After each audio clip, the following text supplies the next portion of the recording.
New Thought Media Network. We are a global broadcast network of positive music, media, and entertainment, inspiring humanity's evolution along the journey of enlightenment and creating a world of love, peace, empowerment, and prosperity for all. New Thought Media Network. Positively inspiring.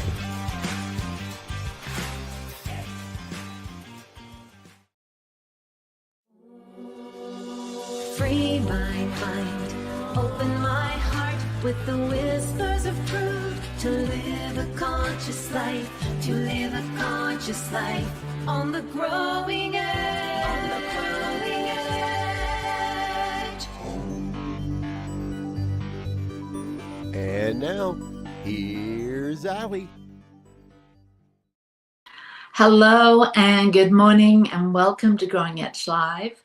I'm Ali Benjamin and it is my great joy to be here today. Every week we produce a show based on a beautiful person, someone in the world that is channeling their time, their talent, their energy, and their resources, their creativity, and their love into doing good works in the world. And so I'm so glad that you're here today, because this is the good news. We are sort of inundated these days. If you're online or watching the news or looking outside, you'll see there's a lot of turmoil, there's a lot of chaos, there's a lot of not so good news. And so I love the fact that I get to have conversations with these amazing people that are doing such good stuff in the world. If you haven't been here before, if today is your first time, then I encourage you to go back through our archives. You can find them on YouTube.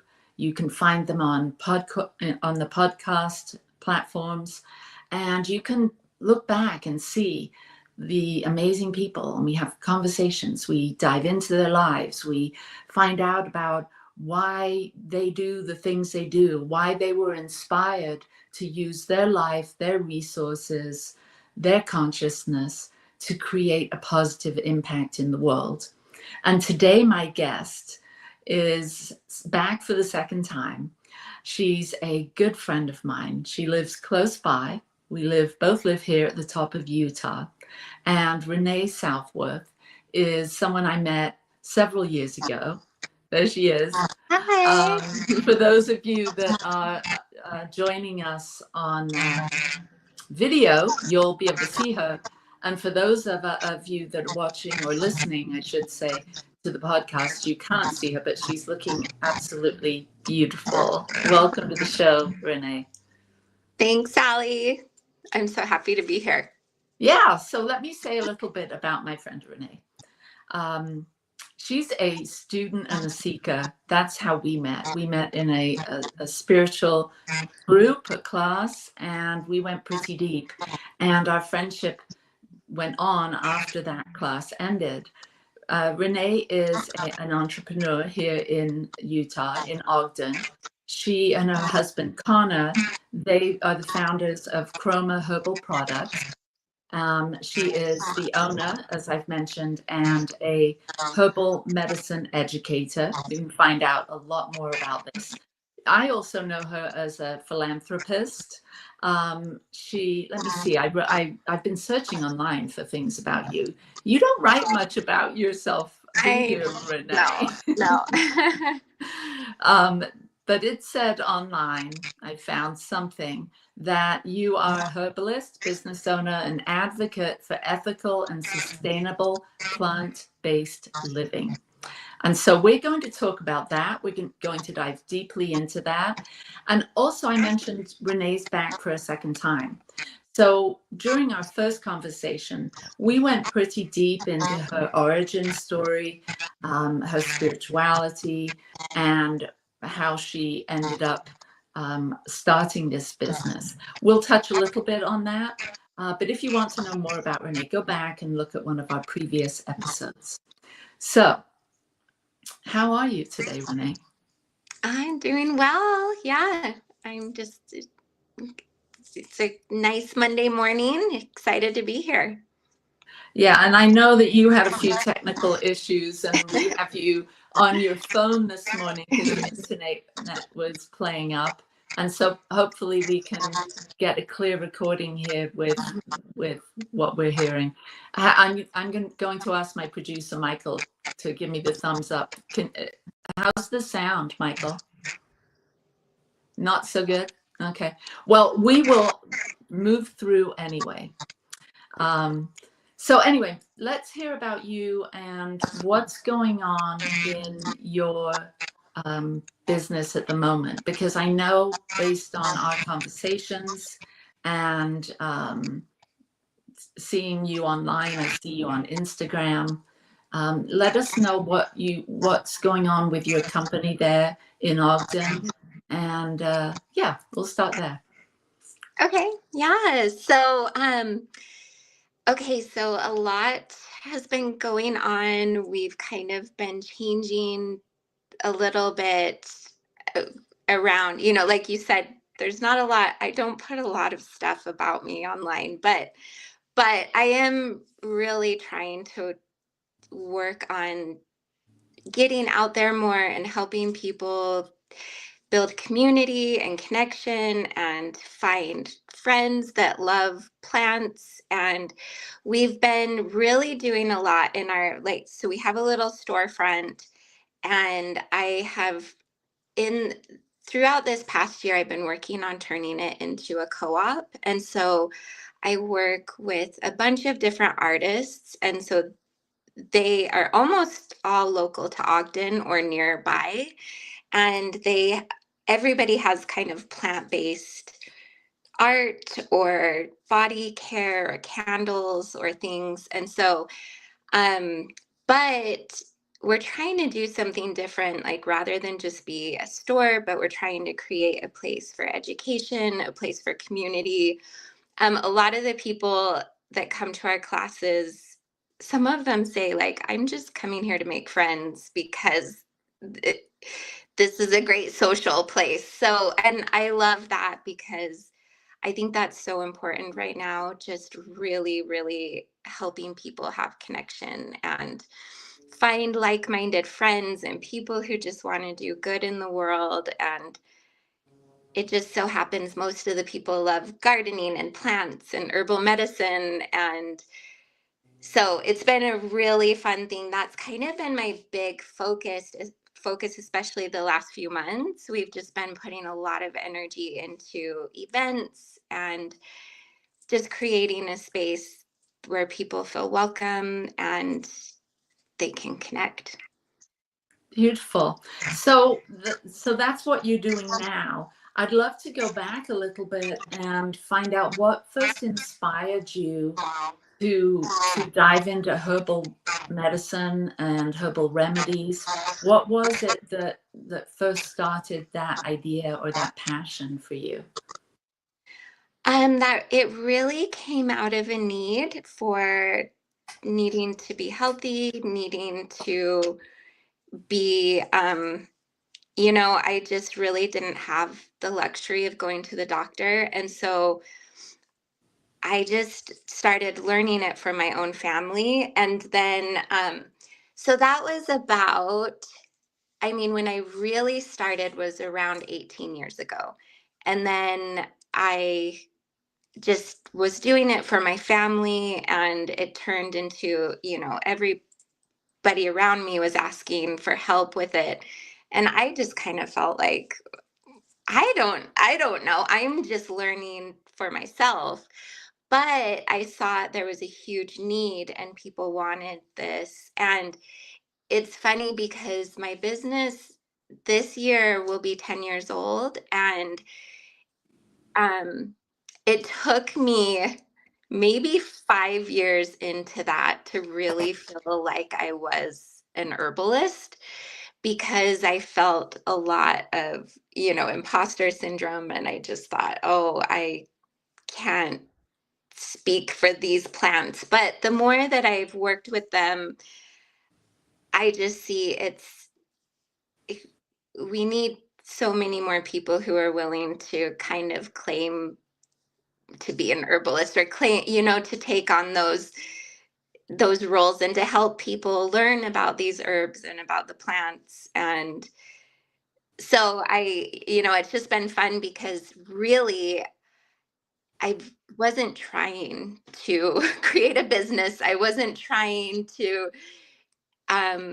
really, I had no idea. If you asked me 20 years ago, I mean, I would never think I'd be on this path, but it just kind of happened. And I can see the more people need it and want it, the more, I'm trying to help to educate people and to help empower them, because a lot of people are really, really intimidated by it.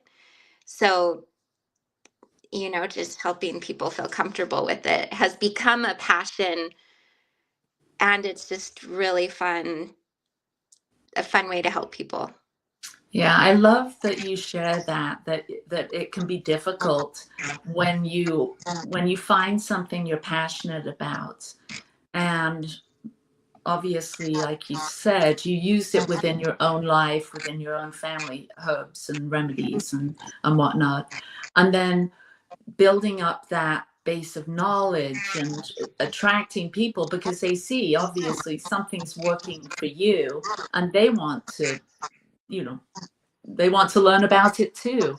But gaining that confidence and that trust in ourselves to know that we do have the intelligence or the wisdom or the authority to stand up and claim, I'm a teacher or I'm a fill in the blank. And so I love to hear that. And I would imagine others will find their own confidence in listening to you, that it takes some time, for some of us to really establish that, I am this, I have a wealth of knowledge here, I have something of great value, and then take that bold step to claim it and put yourself out there. And I've seen that. I've been, witnessing from the sidelines your evolutionary journey, and it's a beautiful one. And you've got such an amazing energy, and you are such a kind and loving and compassionate person that I can see why you have such a, I mean, use this term loosely, following, not necessarily following on social media per se, but a true group of people that look to you as a person of that can show them a new way. And it's because of your passion that you've been, risen to this space of being an educator and a leader, not only here in Utah, but all around the place. And so when you first tried out herbs on your family and on yourself, was there some herb or some blend or something that you found you used and it actually had such a difference, that there must have been that one thing that really did it for you and committed you to go even deeper? Yes, I had so I was pregnant with my second baby, and I was using a midwife. So it's really funny because I mean the world has really changed a lot since then, but at the time, I mean, I didn't have health insurance. So, and I didn't qualify for help like with from the government. So I was kind of in this weird in between place. So it was interesting because I had to just really be creative because I actually couldn't afford to go to the doctor. So I did, I was having a home birth, and partly because I could just pay for that. I could pay my midwife for that. And I had really low iron. So, even if you do home births, you're still, tested and checked and, everything to make sure that you're healthy. So my iron levels were really, really low. And my midwife had said to me, if you don't raise your iron levels, you're going to have to go to the hospital. And I'm like, yeah, that's going to be like thousands and thousands of dollars that I don't have. So I was really motivated, and she was an herbalist as well. So she told me about this plant called yellow dock, and I'd never heard of it. I was like, what are you talking about? And not a lot of herbs are safe during pregnancy, but this is one that is. And so immediately, I mean, I went and got like the cheapest thing at the health food store, and I started taking this, and then in 2 weeks, she tested me again, or I had my blood tested, and I had healthy iron levels. And what's funny is ever since then, I've never had negative health, iron levels. Um, so this was a huge wake up call, and to see it tested that way, and to see like it really helped me in so many ways to be able to be healthy, but also it made me avoid going to the hospital. And so I ended up, so that was kind of my awakening, where I was like, wow, this is so powerful. This can really help you. I'd never been introduced to this. I was not raised in a family, you know, that really the only reason I went kind of a natural path was actually out of necessity because I couldn't afford anything else. So I didn't come from that background or anything. So this was really, really enlightening to me. And that's when I really started diving deep into it. And I realized, oh, this can help my family, this can help my kids. And if we don't have to go to the doctor, then this is a great way, to feel empowered.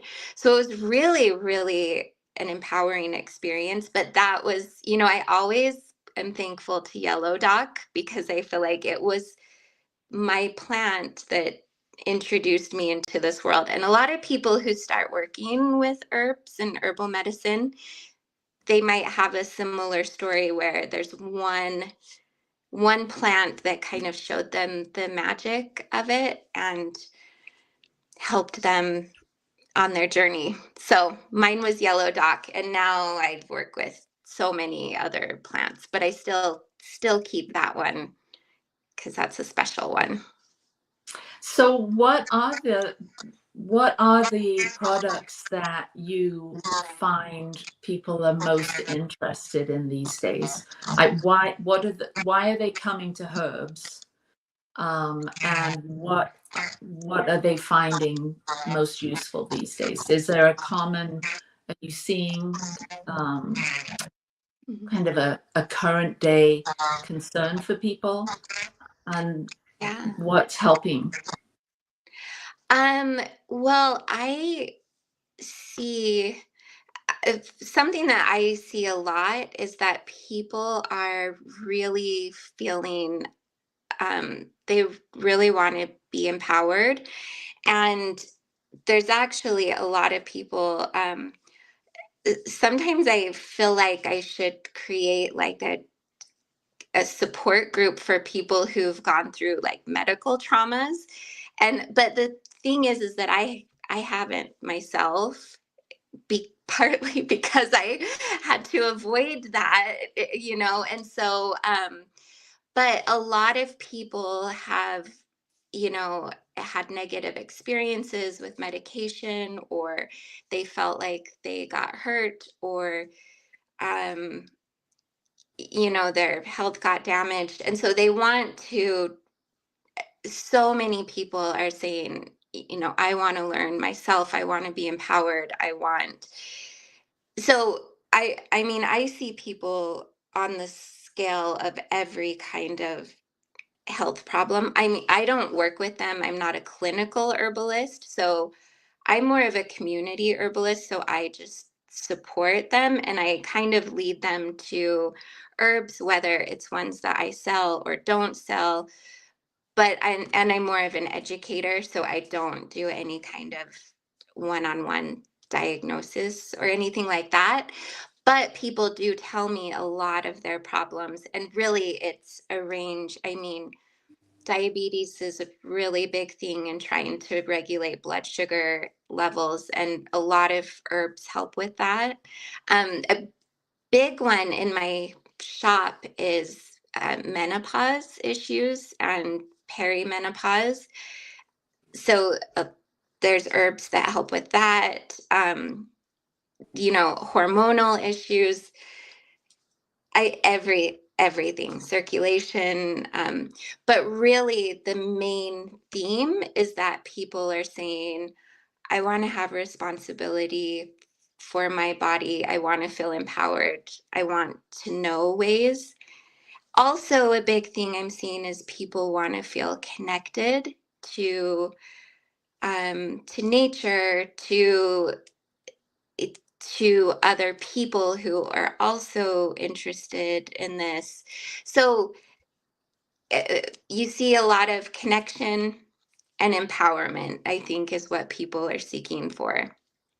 And it's really, really, really growing. And I get all kinds of people. It doesn't matter what background, what political party, what religion, every kind of person, I really see on this scale, and they're just wanting this. They're wanting connection back to their body and back to nature, but also empowerment, and feeling like they're understanding that there's not just a pill you can take to fix all of your problems. So it's been really fun to see the shift, and to see, I think 20 years ago, around the time when I started learning about this, it was interesting because you're kind of looked at like, oh, you have to be a hippie, or you have to be you have to live out in the forest, or you have to look a certain way, or you're weird if you do this. And now it doesn't matter. I see every kind of person and they're being open to this. And it's been a really, really cool journey to watch the evolution of, society, and just seeing the changes.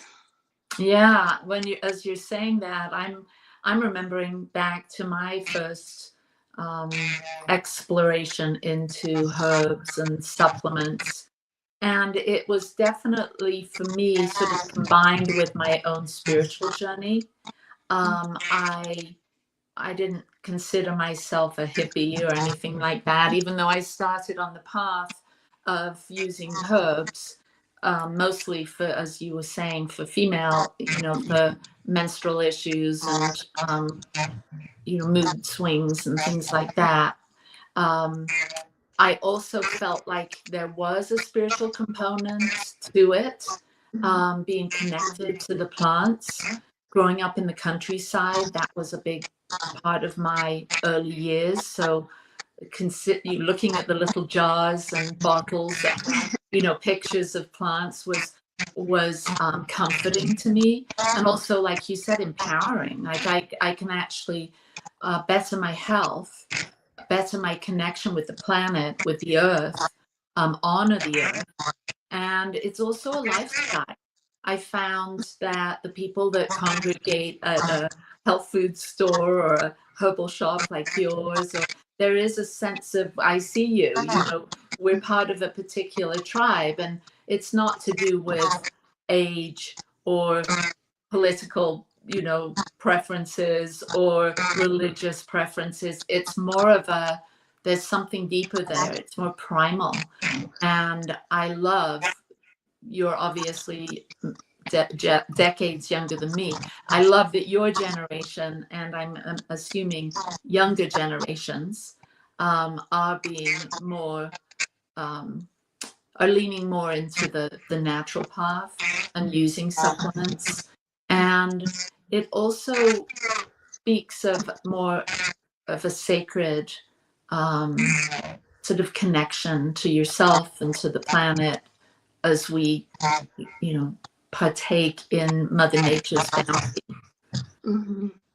So what are the formulas or herbs or products that you offer at your store, and why are you different, if you are different than let's say when we go to a pharmacy or a health food store and we see supplements on the shelf?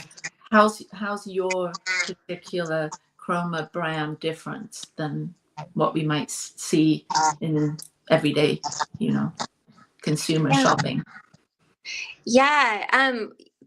Yes, ours is very different, because, well, partly, so every single thing that we work with is organic, USDA certified organic, plus also vegan. So I trying to make it so no one is hurt in the process of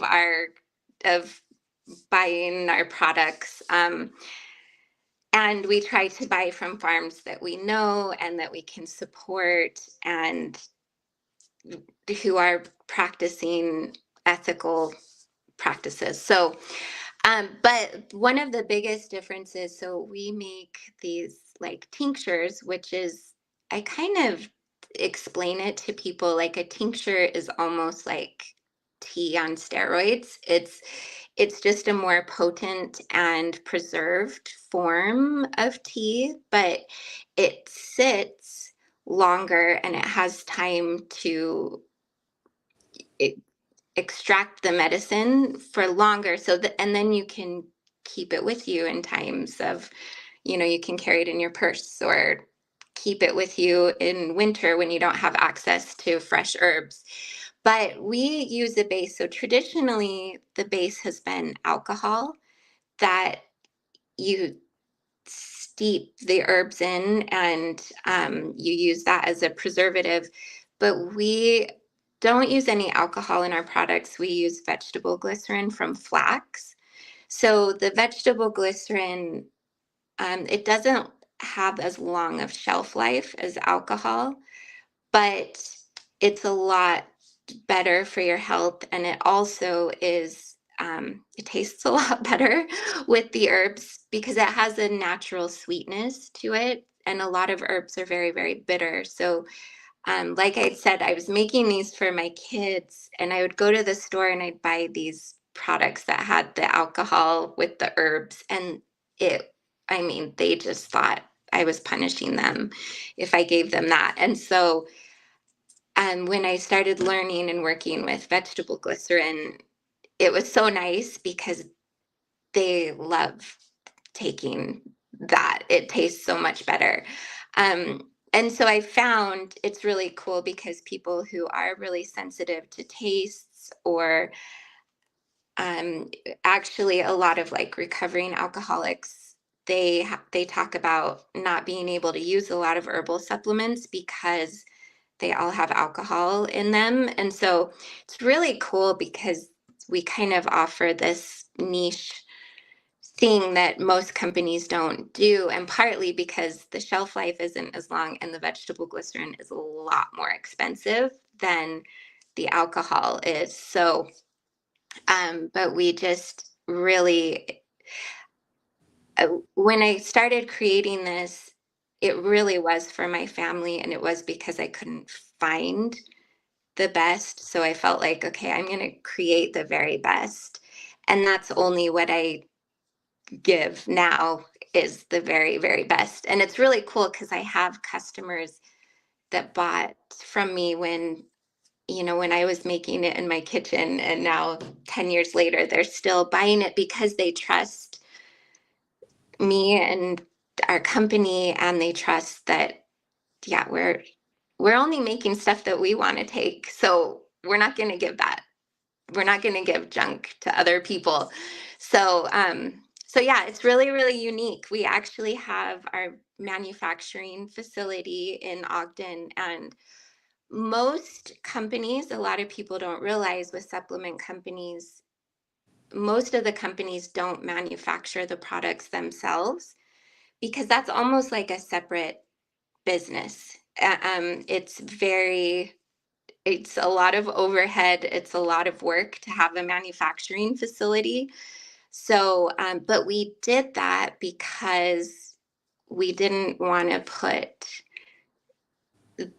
the making of our products into other people's hands. So we made sure, I mean, it's a lot more work this way, but we make sure that we know exactly what's going into it and nothing is going to be diluted. An interesting thing that a lot of people don't know.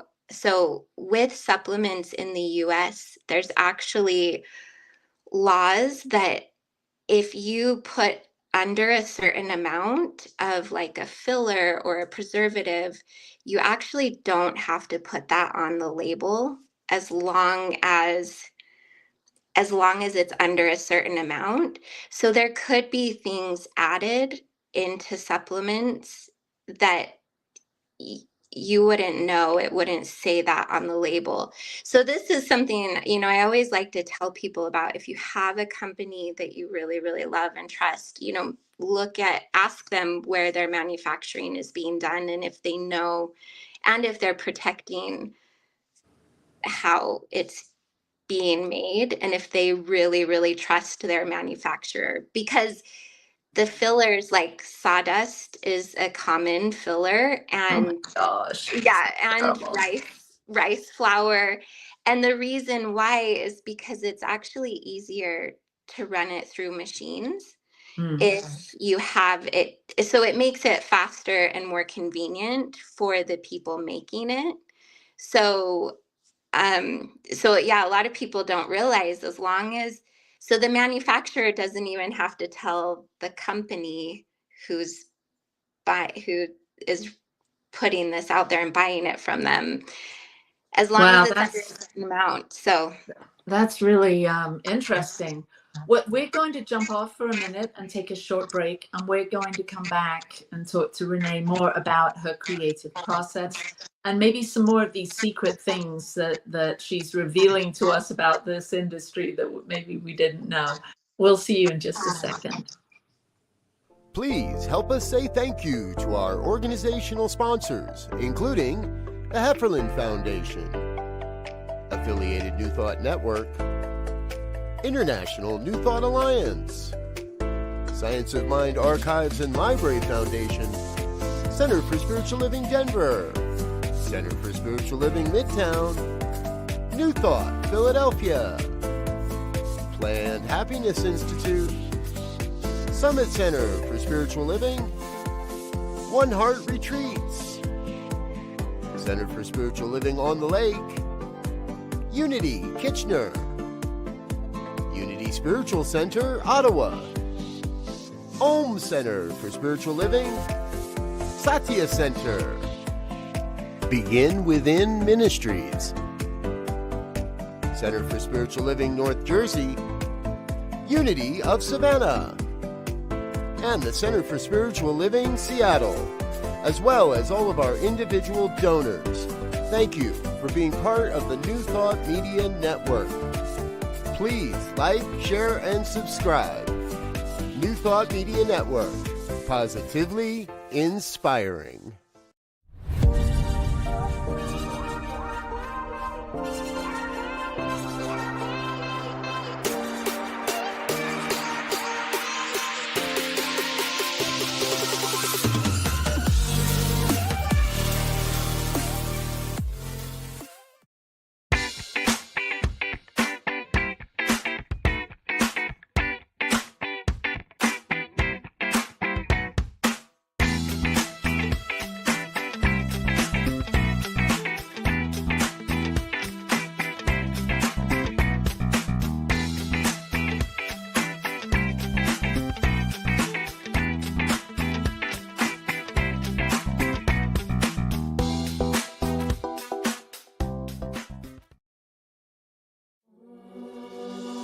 Free my mind, open my heart with the whispers of truth. To live a conscious life, to live a conscious life on the growing edge. On the growing edge. And Here's Ali. We're back, and I do apologize for the echo that when I speak. I'll try not to speak so much. So I'm going to ask you a question. Well, I have a lot of questions for you, and the more you talk, the more questions come up for me. So what do you see as the main impact that chroma has had in the Ogden area, and just in general, what do you see, having been in this industry now for 20 years? So what would you say is the biggest impact? I mean, I guess that's hard. It's hard to know. A lot of our sales, actually with our company, we sell a lot more outside of Utah than we do inside of Utah. So it's just been really neat though over the years to see people get the messages from people saying, oh, my child would get sick so much and they had such a hard time living a regular life, and now they never get sick anymore, and because of using these herbs it's helped them so much. And seeing messages like that where people I mean, I get so many messages from all the different platforms, but even locally, seeing people come in and say, wow, I tried this and it helped me so much. So it's really, really beautiful to see, because, I've been thinking a lot about this. It's like, when you have a healthy body, you have 1,000 problems, but when you have a sick body, you have one problem. And, I've thought about this so much because I used to think I didn't see a lot. I didn't understand the value that I really was offering this way. And I really have come to see, people can't do their missions in life. They can't have the quality of life if they don't have health. And part of having health, it also takes, education, and it takes understanding. And so it's been really fun to feel like, oh, I could help, these few little people, have a healthier life and feel empowered and inspired to learn more. So that is, it's such an awesome thing. Yeah, so I imagine getting that feedback really helps you in not only feel good about what you're offering, but also in your creative process. Can you share a little bit more about your creative process, how being with people and hearing their feedback then impacts you in trying new formulas? Hmm. Yeah, it's very, very inspiring to me, getting that feedback. Um, a huge thing that I've really seen over the years is that you have to, people need to feel inspired to try this out or to go this direction.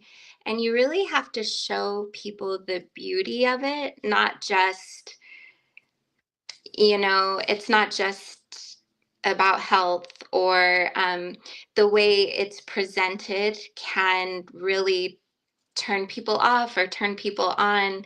And I've really seen, it's really important to show people the beauty of the plant. So that that's really fun for me. So I love, in my classes, I love to tell the stories. There's a lot of like folklore and history behind each of these herbs. And also when you look at the cultural uses, and um, you learn so much about it. But also it's been fun to help people, because I always tell people in my classes, if you ever travel to a different land than your own, even on your own land, you should do this, but you look at the plants and you look at the way that people use the plants and you listen to the stories that they tell. And you will learn so much about the culture, but you also learn about the land. And it can be so beautiful, and it actually can bring us back to our ancestors and to understand certain things about them and why they did what they did. And really learning the stories of the plants tells us the stories of the people, and vice versa, because it's actually only modern times that people are a lot more disconnected from the land and from the plants. And so we don't use them the way our ancestors did. But we think of even our grandmothers and great grandmothers, they understood a lot more about the land that they lived on. And that was a bigger part of even the food that they cooked. And they had a much deeper connection. So I really, really love creating ways to, inspire people, but also to tell these stories of the plants. Yeah, that's beautiful. The thought of understanding where you live and the plants that people throughout the generations, throughout history, how they've used those plants in their own lives, how that would give you a greater understanding. Now, you went to Greece recently, a year or so ago, and you worked with a herbalist, a woman. Can you share a little bit about what you learned from this teacher? Ali, okay, I think I'm having a little bit of internet issues, so I missed the first part of your question. Yeah, I'm asking you about your trip to Greece Okay. and your teacher. Tell me a little bit about this woman, who she was, who she is, and what you learned. Yes. Okay. So people who are familiar with herbalism will probably recognize the name Rosemary Gladstar. She is her nickname is kind of the fairy godmother of herbalism. She's done a lot for helping to educate and teach people about herbs. She's done it for decades. I have read her books and studied her and followed her for years. And so this opportunity came up to go to this island in Greece, Kythera, and we were able to study with a Greek herbalist there. And then Rosemary Gladstar was a guest, and she was able to teach.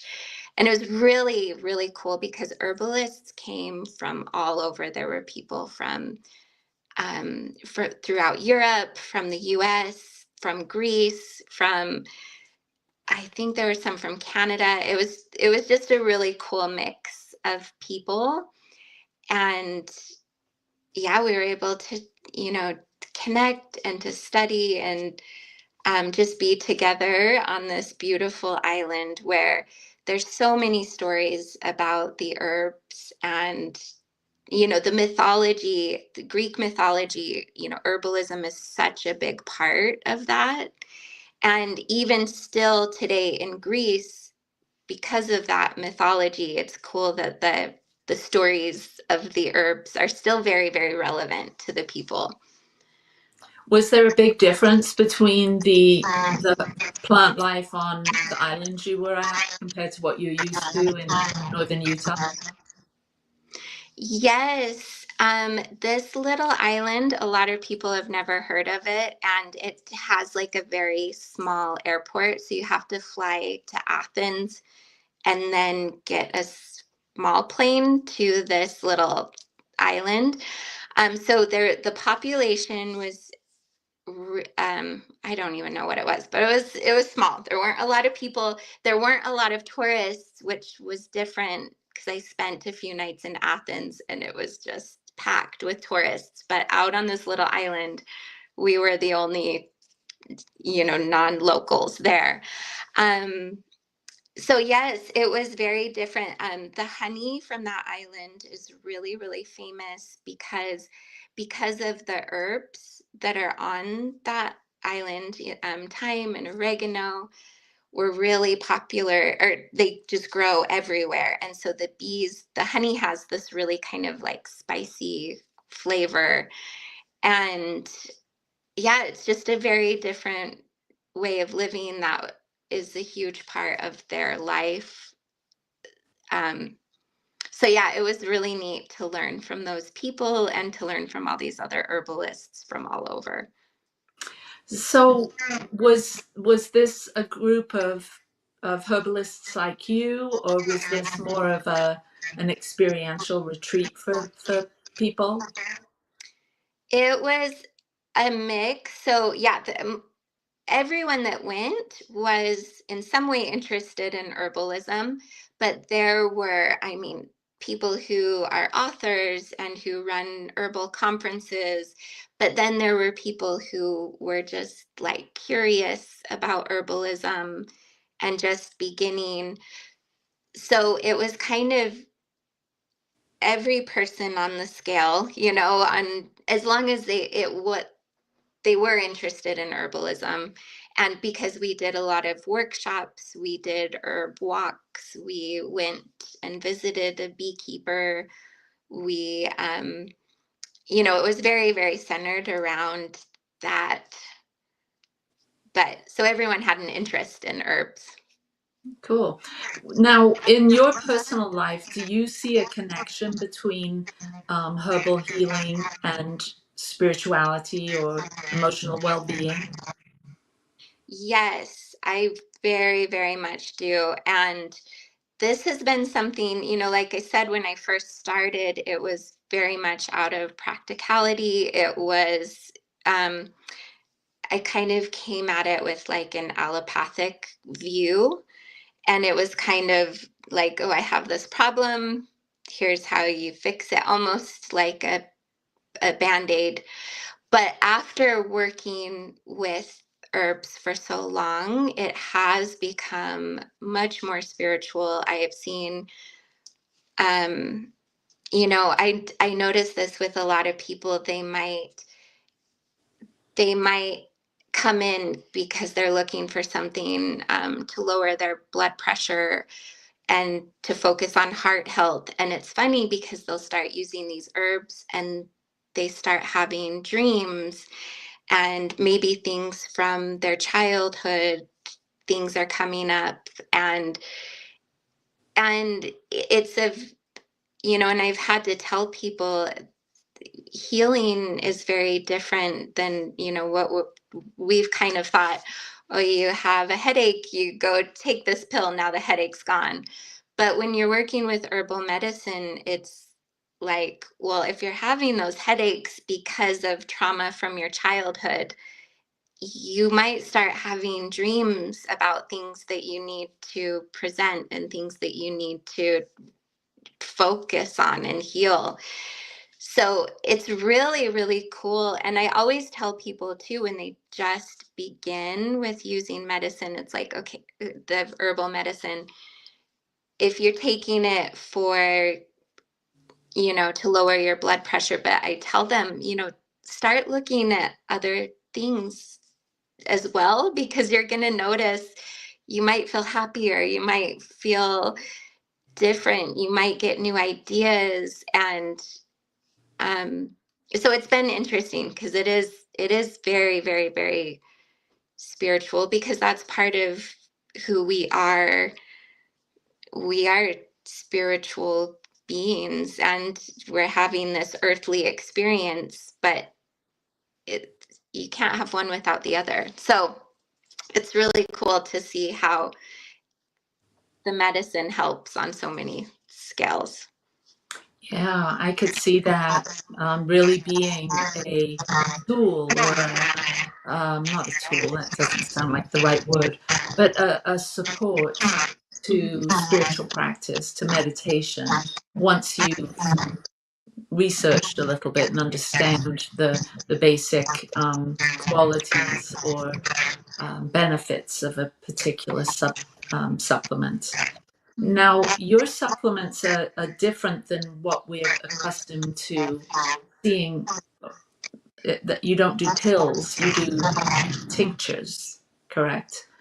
And so, can you explain the difference between taking like a pill form, dry powdered form of herb with the essence or the tincture?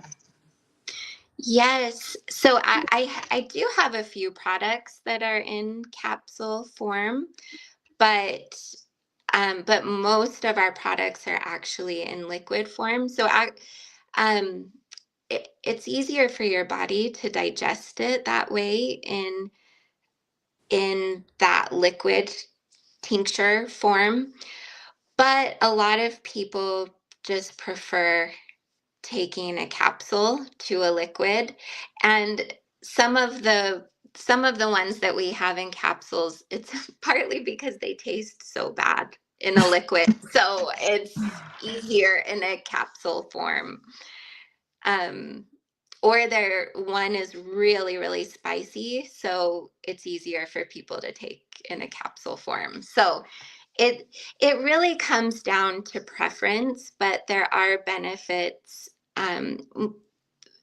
I've seen the capsules sell really well because a lot of people, it's partly just easier for people on a convenience level.